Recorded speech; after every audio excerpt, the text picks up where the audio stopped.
अस्सलामुअलैकुम friend, welcome back to another vlog. और आज की जो हमारी वीडियो है वो बड़ी इंफॉर्मेटिव वीडियो होने वाली है क्योंकि हम स्पेस के बारे में, टेक्नोलॉजी के बारे में बात कर रहे हैं।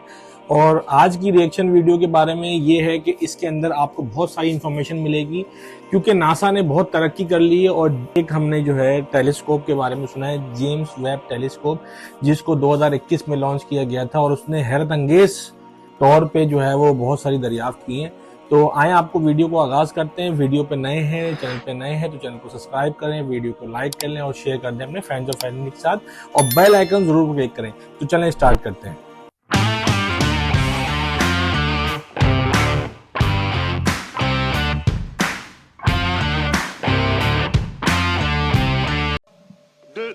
Unité, top.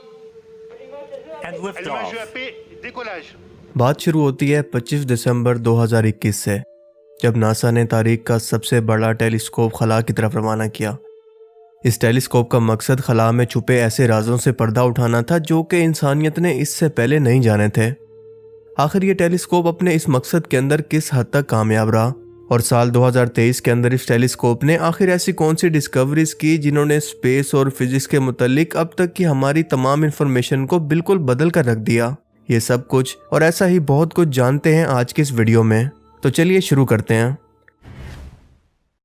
इस साल के आगाज में ही यानी जनवरी 2023 के अंदर ही जेम्स वेब ने अपना पहला एक्सोप्लैनेट LHS 475b दरियाफ्त किया, जिसका डायमीटर हैरत अंगेज तौर पर जमीन के डायमीटर का 99% है, यानी यह बिल्कुल जमीन के साइज का है। ये एक रॉकी प्लैनेट है, लेकिन बदकिस्मती से जमीन से 41 लाइट ईयर के फासले पर मौजूद है। इसका मतलब कि अगर हम स्पीड ऑफ लाइट से भी 3 लाख किलोमीटर पर सेकंड की स्पीड से भी यहाँ तक पहुँचना चाहें तो हमें मुसलसल 41 साल का टाइम लगेगा। सो टेक्निकली मौजूदा हालात को देखकर आज भी कोई शख्स इस पर कदम रखने का सोच भी नहीं सकता। इस प्लेनेट के मुतालिक दूसरी बुरी खबर यह है कि अगर कभी इंसान इस पर कदम रखता भी है, जो कि नामुमकिन है, तो इसके लिए वहां पर सरवाइव करना इंतहाई मुश्किल है, क्योंकि यहाँ का टेम्परेचर जमीन की निस्बत सैकड़ों डिग्री सेंटीग्रेड ज्यादा हो सकता है। इनफैक्ट साइंटिस्ट के पास अब तक इसके मुतालिक कोई भी इंफॉर्मेशन मौजूद नहीं है कि इसका एटमॉस्फेयर कैसा है, क्या इसके अंदर कोई एसिडिक रेन के बादल तो मौजूद नहीं, या जुपिटर की तरह चलते हुए बहुत बड़े हवा के तूफान, या फिर बहुत बड़े लावा। इस नई और अनजान दुनिया के अंदर कुछ भी पॉसिबल है। फरवरी का आगाज हुआ तो जेम्स वेब टेलीस्कोप ने ऐसी हैरत अंगेज डिस्कवरी की जिसने साइंसदानों को न सिर्फ सोचने पर मजबूर कर दिया, बल्कि गैलेक्सीज बनने के अमल यानी गैलेक्सी फॉर्मेशन के मुतालिक अब तक की सबसे बड़ी और दुरुस्त मानी जाने वाली थ्योरी को भी मुकम्मल तौर पर गलत साबित कर दिया। क्योंकि इस थ्योरी के मुताबिक साइंटिस्ट का मानना था कि कायनात में पहली गैलेक्सी बिग बैंग के 1 बिलियन साल बाद वजूद में आई होगी, लेकिन जेम्स वेब ने 6 ऐसी गैलेक्सीज को ढूंढ निकाला जो कि बिग बैंग के 500 से 700 मिलियन साल बाद ही वजूद में आ गई थी। और ना सिर्फ वजूद में आ गई थी, बल्कि हमारी मिल्की वे गैलेक्सी से भी कहीं बड़ी और मैच्योर नजर आती हैं। Astronomers have made an unexpected discovery using the James Webb Space Telescope. It spotted 6 massive galaxies that existed between 500 million and 700 million years after the Big Bang that created the universe. The James Webb Telescope has identified 6 galaxies that exist 500 million years after the Big Bang that are up to 10 times bigger than the Milky Way galaxy. That shouldn't happen. Something is wrong.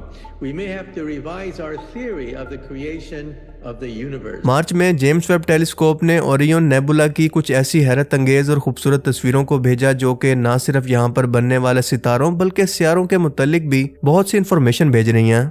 ये nebula miser 42 के नाम से भी जाना जाता है और रात को आसमान पर नजर आने वाले सबसे रोशन नेबुलास में से एक है।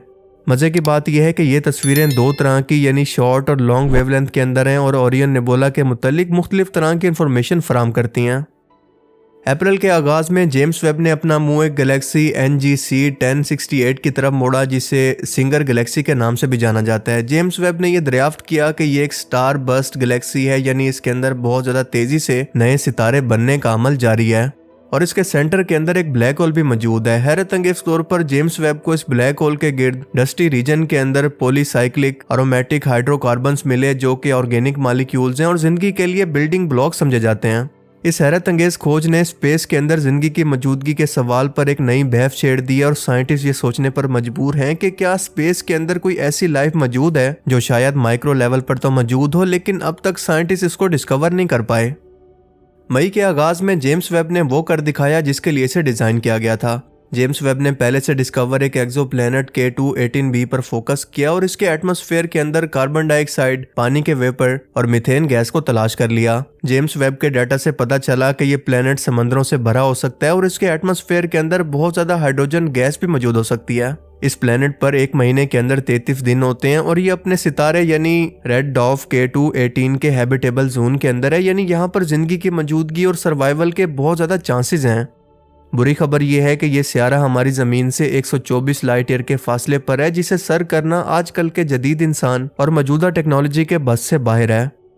जून के महीने में जेम्स वेब ने एक ऐसा ब्लैक होल ढूंढ निकाला जिसका मैस सूरज के मैस का 2.6 गुना है और ये अब तक के दरियाफ्त सबसे छोटे से छोटे ब्लैक होल से भी छोटा है। लेकिन हैरत अंगेज तौर पर यह अब तक के डिस्कवर सबसे बड़े न्यूट्रॉन स्टार से भी बड़ा है और इस दरियाफ्त ने साइंसदानों को घुमा कर रख दिया और इसकी वजह यह है कि इस ब्लैक होल की दरियाफ्त ने स्टेलर एवोल्यूशन और ब्लैक होल्स फॉर्मेशन की अब तक की थ्योरीज पर सवाल उठा दिया है। जुलाई के महीने में जेम्स वेब ने एक और कारनामा कुछ इस तरह से सरंजाम दिया कि एक ब्राउन डॉर्फ से आने वाली रोशनी के कलर पैटर्न और इसकी इंटेंसिटी यानी शिद्दत को मद्देनजर रखते हुए ना सिर्फ इसका टेम्परेचर मालूम किया बल्कि इस पर बनने वाले बादलों के मुतालिक भी इंफॉर्मेशन फराहम की। और याद रखिए कि ब्राउन डॉर्फ ऐसे सेलेस्टियल ऑब्जेक्ट्स हैं जिनका साइज तो इतना बड़ा होता है कि इन्हें प्लैनेट्स नहीं कहा जा सकता, लेकिन इनके पास न्यूक्लियर फ्यूजन शुरू करने की गुंजाइश भी नहीं होती, इसलिए वो सितारे भी नहीं बन पाते। लिहाजा आप चाहें तो इनको ट्रांसजेंडर प्लैनेट्स कह सकते हैं। अगस्त का आगाज हुआ तो जेम्स वेब ने अपनी तमाम तर तवज्जो एक नए बनने वाले सितारे की तरफ मरकूज कर दी और इसके गिर्द मौजूद डस्ट पार्टिकल्स और गैस का मुशाहिदा करने पर इसके अंदर ऑर्गेनिक मॉलिक्यूल्स और अमाइनो एसिड्स को पाया जिन्हें बिल्डिंग ब्लॉक्स ऑफ लाइफ भी कहा जाता है। इस डिस्कवरी ने यह बात साबित कर दी कि जिंदगी के आगाज के लिए जरूरी एलिमेंट्स पूरी कायनात के अंदर फैले हुए हैं और मुस्तकबिल करीब के अंदर जमीन के अलावा कहीं भी जिंदगी का मिल जाना कोई हैरानगी की बात नहीं, लेकिन वो लाइफ माइक्रो ऑर्गेनिज्म की सूरत में मौजूद हो सकती है, ना कि इंसानों जैसी कोई ज़हीन मखलूक की सूरत में। सितंबर के महीने में जेम्स वेब ने जुपिटर के चांद यूरोपा की सरफेस पर कार्बन डाइऑक्साइड को डिस्कवर कर लिया और साइंसदानों का मानना है कि यूरोपा की सतह के तकरीबन 150 किलोमीटर अंदर समंदर मौजूद है और ये कार्बन डाइऑक्साइड इसी समंदर से निकलती है। साइंसदानों का ना सिर्फ ये मानना है कि यूरोपा की सतह के नीचे समंदर मौजूद है, बल्कि उनका यह भी मानना है कि यहाँ पर जिंदगी की मौजूदगी के भी वसी इम्कानात मौजूद हैं। यही वजह है कि जेम्स वेब की इस दरियाफ्त ने नासा को मजबूर कर दिया कि वो आइंदा दिनों के अंदर यूरोपा पर जिंदगी की तलाश के अंदर मिशन भेजे, जिसके अंदर सबसे ज्यादा काबिल जिक्र mission NASA's Europa clipper mission है, जिसका मकसद ये मालूम करना है कि क्या यूरोपा पर जिंदगी मौजूद है और क्या ये इंसानों के रहने के काबिल है या नहीं। इसी साल अक्टूबर में जेम्स वेब टेलीस्कोप ने बहुत बड़ी मिस्ट्री को सुलझा दिया, क्योंकि साइंटिस्ट का मानना था कि सन 2017 के अंदर हमारे सोलर सिस्टम में से एक नाकाबिल यकीन और अजीबोगरीब किस्म का स्ट्रक्चर हरकत करता हुआ दिखाई दिया, जिसका नाम अमुआ रखा गया। इसके मुतालिक दुनिया भर के अंदर बहुत सारी बातें शुरू हो गई कि ये कहाँ से आया, क्या ये कोई एलियन स्पेस क्राफ्ट है या फिर कोई सोलर सिस्टम से भी पहले का कोई पत्थर जो बहुत लंबा सफर करके अब यहाँ पर पहुंचा है। लेकिन इस साल अक्टूबर में जेम्स वेब ने बताया कि यह दरअसल एक कॉमेट है जो कि हमारे सोलर सिस्टम के अंदर डिटेक्ट होने वाला सबसे पहला इंटरस्टेलर विजिटर है और हमें इससे डरने की कोई ज़रूरत नहीं। मजीद ये कि जेम्स वेब को इस पर पानी, बर्फ़ और कार्बन डाइऑक्साइड के आसार भी मिले और इसकी एक मोटी सी दुम भी थी जिसके पीछे डस्ट और गैस हरकत कर रहे थे, जो कि एक कॉमेट की निशानी है, ना कि किसी एलियन शिप की। नवंबर के महीने में जेम्स वेब ने पहली बार हमारे सोलर सिस्टम से बाहर मौजूद एक एक्सोप्लैनेट की डायरेक्ट तस्वीर लेकर रिकॉर्ड कायम किया, क्योंकि इससे पहले किसी भी एक्सोप्लैनेट की इस तरह से डायरेक्ट तस्वीर कभी नहीं ली गई थी। ये प्लैनेट जमीन से 63 लाइट ईयर की दूरी पर मौजूद है और एक छोटे से सितारे के गिर्द घूम रहा है। इसका नाम है बीटा पिक्टोरिस बी और ये एक गैस जायंट के तौर पर जाना जाता है। हैरत अंगेज तौर पर इसका टेम्परेचर है 1452 डिग्री सेंटीग्रेड, यानी एक जिंदा जहन्नुम। साल के आखिर यानी दिसंबर के अंदर जेम्स वेब टेलीस्कोप ने एक और नई दरियाफ्त करके हमारी इस गलत फहमी को दूर कर दिया कि हार्श कंडीशन के अंदर रॉकी प्लैनेट्स की फॉर्मेशन मुमकिन नहीं।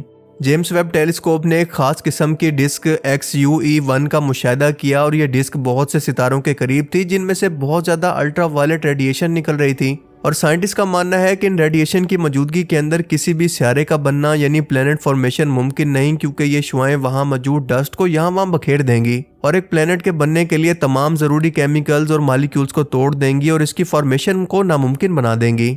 लेकिन जेम्स वेब टेलीस्कोप की फराहम की गई मालूमात ने इस वक्त साइंसदानों को सर पकड़ने पर मजबूर कर दिया जब इस डिस्क के अंदर ना सिर्फ डस्ट मिली बल्कि कई ऐसे मॉलिक्यूल्स भी पाए गए जो कि रॉकी प्लेनेट की फॉर्मेशन के जिम्मेदार हैं। इन मॉलिक्यूल्स के अंदर carbon dioxide, carbon monoxide, hydrogen, acetylene और पानी के मॉलिक्यूल्स शामिल थे। इस डिस्कवरी ने हमारे इस कॉन्सेप्ट को मुकम्मल तौर पर बदल दिया कि मुश्किल हालात यानी हार्श कंडीशन के अंदर रॉकी प्लैनेट्स का बनना मुमकिन नहीं। नए साल के आगाज पर जेम्स वेब टेलीस्कोप से उम्मीदें लगाई जा रही हैं कि वो इस साल जरूर किसी माइक्रो ऑर्गेनिज्म या फिर किसी जिंदा मखलूक को दरियाफ्त कर लेगा, लेकिन मुमकिन है कि इससे भी बढ़कर कोई ऐसी दरियाफ्तें हमारे हाथ लगें जो कि कायनात के मुतालिक इंफॉर्मेशन का नजरिया ही हमारे लिए हमेशा के लिए बदल दें, या मुमकिन है कि हमारी मौजूदा साइंस को ही बदल दें। ये मजीद डिस्कवरीज क्या हो सकती हैं ये तो आने वाला वक्त ही बताएगा। तब तक अगर आपको इस वीडियो से कुछ नया जानने को मिला तो इसे ज़रूर लाइक कीजिए, और अब मैं मिलूंगा आपसे एक ऐसी ही नई इंटरेस्टिंग वीडियो में। तब तक के लिए अपना बहुत सा ख्याल रखिएगा। जी फ्रेंड्स, उम्मीद करते हैं आपको आज की वीडियो के अंदर बहुत सारी चीजें इंफॉर्मेशन मिली होंगी आपको, और जेम्स वेब टेलीस्कोप के बारे में जो कहा जा रहा था कि वो मुख्तलिफ प्लैनेट्स के बारे में इंफॉर्मेशन देगी, तो वो आपको उम्मीद करते हैं मिली होंगी जरूर। तो इस वीडियो से दें इजाजत, अपना बहुत सारा ख्याल रखिएगा, दुआओं में याद रखिएगा, ढेर सारा प्यार, अल्लाह हाफिज।